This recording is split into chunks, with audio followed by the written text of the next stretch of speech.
Hello అండి, మనం అయితే అరవింద నగర్ లో ఉన్న లక్ష్మీ ఫ్యాషన్స్ కి అయితే వచ్చాము. డ్రెస్సులు నైటీలు అయితే ఫుల్ ఆఫర్స్ అంటే ఆఫర్ అండి. 3 పీస్ సెట్ 450 రూపాయలు అండి. సూపర్ ఉన్నాయి. రెడీమేడ్ బ్లౌజ్ హోల్సేల్ అయితే మాత్రం 50 రూపీస్ పడుతుందండి ఒక బ్లౌజ్. మీకు చూపించేస్తాను. మొత్తం అసలు సూపర్ అండి. అసలు కలర్లు కాంబినేషన్స్ డిజైన్స్ సూపర్ సూపర్ గా ఉంటాయి. ఇలాంటి బ్లౌజ్ ఎవరికైనా సరిపోతాయి. సైజెస్ ఉన్నాయండి దీంట్లో.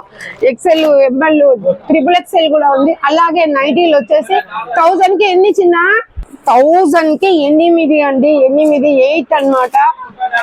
ఏంటి నైటీలు 8 నైటీలు 1000 రూపీస్ కి 8 నైటీలు. అసలు ఇంకా మనకి ఇంకా అసలు అవసరం లేదనమాట. వచ్చి హ్యాపీగా కొనుక్కొని వెళ్ళిపోవడమే. అడ్రస్ ఎక్కడ అనుకోనని పొరపాటు పడకండి. అరవింద నగర్ లో శివాలయం పక్కనే ఉంటుందండి లక్ష్మీ ఫ్యాషన్స్. చాలా బాగుంటాయి. టాప్స్, లెగ్గింగ్స్, పలోజాలు, రెడీమేడ్ బ్లౌజులు, నైటీలు సూపర్ గా ఉన్నాయండి. ధూమ్ గా అమ్మేస్తున్నారు వీళ్ళు. లేట్ చేయకండి, త్వరగా వచ్చేసి నైటీలు అయితే పర్చేస్ చేయండి. ఎందుకంటే 1000 కి 8 కాబట్టి త్వరగా వచ్చేయండి లక్ష్మీ ఫ్యాషన్స్.